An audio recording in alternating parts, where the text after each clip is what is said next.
प्रिय दर्शकों नमस्कार। मेरे चैनल स्पिरिचुअल गीतेश में आप सबका स्वागत है। आज का विषय है कुल पुरुष को श्रावण मास में कैसे प्रसन्न करें। श्रावण मास में हर कोई शिवजी का कोई ना कोई उपासना करता है, परंतु एक विशेष कार्य भी अपने परिवार के लिए करना चाहिए, जिसे आज की पीढ़ी के लोग अनदेखा कर लेते हैं और उस तत्व में दोष निर्माण होकर दबाव बढ़ता है, जिसका परिणाम आज की पीढ़ी और नई पीढ़ी पर दिख रहा है। लोग तो अलग अलग देवी देवियों के पीछे पड़कर घर में कई सारे यंत्र मंत्र तंत्र रखने के पीछे भागकर यह भूल जाते हैं कि आपके घर की कुल देवी और आपके घर यानी कुल का कुल पुरुष ही आपको मदद करेगा। अगर ये दोनों राजी नहीं तो यंत्र तंत्र और किसी विद्याओं की दीक्षा मंत्री से कोई फायदा नहीं है, क्योंकि विद्याएं भी साधकों को पहले कुल देवी और कुल पुरुष की शुद्धि के लिए वापस भेजेंगी। लोग इस बात पर ध्यान ही नहीं देते। लोग टीवी चैनलों पर रामायण महाभारत के प्रवचन सुनते हैं, पर ये सब सुनने से भी कुल देवी और कुल पुरुष आशीर्वाद देने नहीं आएंगे और हीलिंग के चक्कर भी काम नहीं आएंगे। पहले के जमाने में हर बड़े परिवार हर एक ही घर में रहते थे। घर के बुजुर्गों को घर के रिवाज पता थे। साल में जो भी कुलदेवी कुल पुरुष के रिवाज हैं वो किए जाते थे। आज भी कुछ गिने चुने परिवार में यह रिवाज है और बहुत सारे लोग इसे भूल चुके हैं और दूसरे भगवानों का आधार लिए जा रहे हैं। अगर द्रौपदी ने पहले ही कृष्ण को बुलाया होता तो जो कुछ हुआ होता ही नहीं। वो सभा मंडप में बैठे बाकी योद्धा से याचना करने लगी। वैसे ही कुलदेवी और कुलपुरुष का आवाहन करो, बाकी देवताएं तुमको स्वतः ही सिद्ध हो जाएंगी। इन दोनों की रजामंदी बिना कोई कार्य नहीं कर सकते और कोई कार्य सफल भी नहीं हो सकता। तुम्हारा कुल ही ठीक नहीं तो तुम महाविद्याओं की पूजा से कायनात क्या जीतोगे। कुल पुरुष का क्या कार्य है, कुल पुरुष कौन है, कुल पुरुष का मकसद क्या है और कुल पुरुष आपके कुल की कैसे रक्षा करता है, आइए देखते हैं।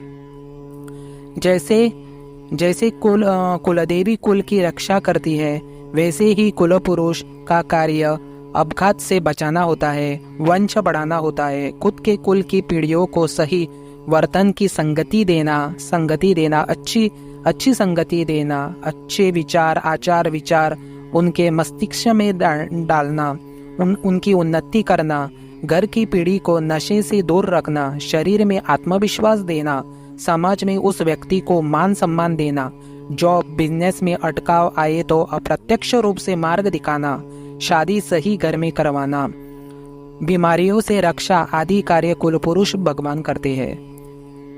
आजकल जहां देखो डाइवोर्स केसेस हम देख रहे हैं। कुल पुरुष तुम्हारा डीएनए है। सिर्फ मोटिवेशन और हीलिंग की अलग थलग क्रियाओं से किसी के डीएनए एक्टिव नहीं होते। जो तुमने बोया है वही तुम पाओगे। वैसे जो तुमने कुल देवी और कुल पुरुष को सेवा से प्रसन्न करोगे वो कुल का डीएनए है।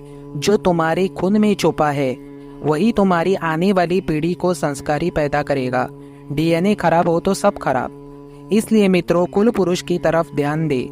आप लोग किसी न किसी गुरुओं को फॉलो करते हो, उसका भी फायदा कोई नहीं है। जब तक अंदरूनी समझ ही नहीं है, फिर किसी को रुतबे के लिए अथवा फैशन के लिए अथवा कुछ बड़ा आध्यात्मिक तेज पाने के लिए किसी गुरु को फॉलो करने से कोई फायदा नहीं होगा। इससे तुम्हारे कुल देवी कुल पुरुष प्रसन्न नहीं होगे। आजकल कुछ लोगों ने घर में कुल देवी की जगह नए नए गुरुओं के फोटो लाकर रख दिए हैं। ऐसे लोगों की अवस्था और उनके नए पीढ़ी की अवस्था मैंने बहुत बुरी गुजरती हुई देखी है। उनकी घरों में बहुत सारी समस्या है। कोई बीमार रहता है, कोई आर्थिक परिस्थिति है, मानसिक त्रास है, शारीरिक पीड़ा है। ऐसे मैंने देखा है। बहुत परिवार विदेशों में बसे हैं। आधुनिक शैली में यह रिवाज बुर रहे हैं, पर आपसे भी पहले से जो भारतीय विदेश में बसे हुए हैं उनमें से कईयों के हाल तो बेकार है, क्योंकि रिवाज भूल गए हैं। जब तुम कुलदेवी और कुल पुरुष की सेवा करोगे तो धीरे धीरे मार्ग खुलना शुरू होगा और आपको किसी ज्योतिष के पास कुंडली दिखाने भी जाना नहीं होगा और कहीं भटकाव भी नहीं होगा। आप अपने लिए नहीं पर अपने आने वाली पीढ़ी के लिए ये करिए। कुल पुरुष की प्रसन्नता कैसे प्राप्त करें, ये आपको जानना चाहिए। कुल पुरुष कौन है, आपके कुल पुरुष कौन है?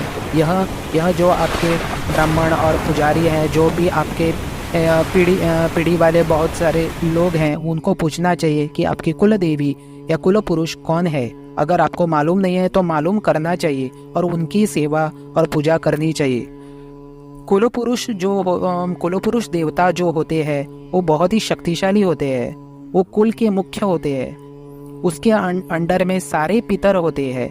जितने भी पितर, उत पितर सब उसके अंडर आते हैं।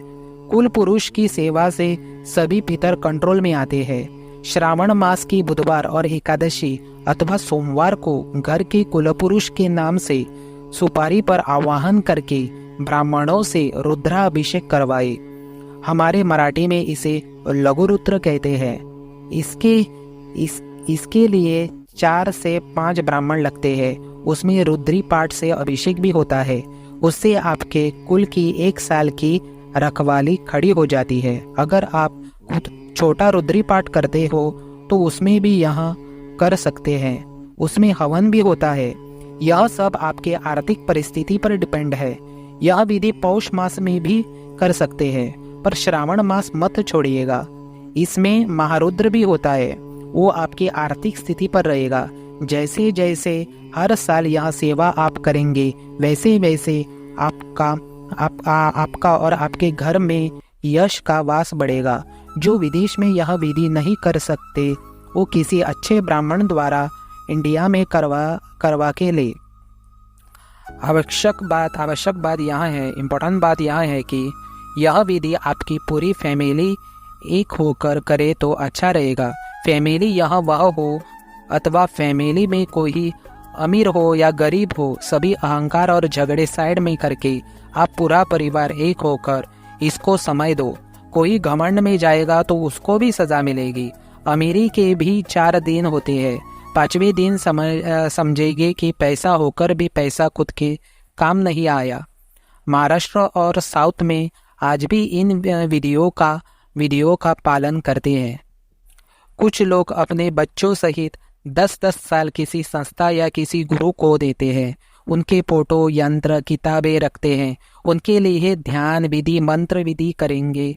स्टार्ट में ये सब अच्छा लगता है, पर कुछ साल बाद सब उल्टा हो जाता है। जो था पहले वो भी नहीं रहता और बीमारियों से ग्रस्त शरीर हो जाता है। बच्चों की पढ़ाइयों में दिक्कत आ जाती है। उसकी स्मरण शक्ति में कमजोरी आ जाती है। एग्जाम में फेल हो जाते हैं। करियर बिगड़ना, मेंटल प्रॉब्लम, अपघात, पति पत्नी के झगड़े शुरू हो जाते हैं। और ऐसे लोग मूर्खों की तरह खुद के कमाए लाखों रुपए ऐसे संस्था या गुरुओं को देते हैं। ये पैसा अगर घर की कुलदेवी या कुलपुरुष की गति के लिए लगाते तो अच्छा रास्ता मिल जाता और आने वाली कई पीढ़ियां आपको याद रखती। आज भी राज परिवार जो पहले से खानदानी अमीर है और जो ब्राह्मण परिवार हैं, इनमें पहले कुलदेवी और कुलपुरुष को पहला स्थान दिया जाता है। वो किसी गुरुओं की फोटो या पूजा घरों में नहीं लगाते। अगर उनको किसी गुरु संत को पकड़ना है तो उसे भी कभी कुलाचार से नहीं जोड़ेंगे, अथवा कोई भी सच्चा गुरु आपको ये रिवाज करने को कहेगा। अगर आपका जो कोई भी सच्चा गुरु होगा, अगर आपने कोई भी सच्चा गुरु किया होगा तो यह जो रिवाज हैं या कुलाचार हैं, यह पहले आपको करने के लिए कहेगा। इसलिए बड़े परिवारों के गुरु लोग वैसा ही रास्ता दिखाएंगे। ये लोग बिना सोचे समझे कोई दूसरा भगवान घर में लाकर नहीं रखते हैं। जब तक उनकी कुलदेवी का आदेश न दे तब तक ये कोई भी भगवान या कोई भी गुरु या संस्थानों की कोई भी मंत्र तंत्र वाली चीज़ें अपने घर में नहीं रखते हैं। परिवार को आगे बढ़ाना है और खुद की आध्यात्मिक प्रगति करना है और यह दोनों बात आपको बैलेंस करके समझना होगा कि आपको आपको परिवार को आगे बढ़ाना है, खुद की आध्यात्मिक प्रगति करनी है, आपकी आर्थिक, मानसिक, शारीरिक सब प्रगति आपको करनी है, आपके शरीर स्वास्थ्य अच्छा रखना है, तो आपको कुल देवी और कुल पुरुष की जांच पड़ताल कर ये सारी विधियां आपको ब्राह्मणों द्वारा आपको करनी ही चाहिए। मैं आपको इसलिए समझा रहा हूँ कि यह मुख्य नहीं दिया गया तो आपकी ही आने वाली पीढ़ी आपको कोसती रहेगी। आप इस श्रावण मास में अपने परिवार सहित यह विधान जरूर कीजिएगा। तो आशा करता हूँ आपको मेरा आज का विषय वीडियो पसंद आया होगा। अगर पसंद आया है तो मेरे चैनल स्पिरिचुअल गीतेश को लाइक सब्सक्राइब कीजिएगा। मैं यहाँ पर आपके लिए स्पिरिचुअल, सनातन और ज्योतिष रिलेटेड वीडियोस लाता रहूँगा। दोस्तों, मेरे चैनल को सपोर्ट कीजिएगा और मेरी वीडियो देखने के लिए आपका बहुत बहुत धन्यवाद।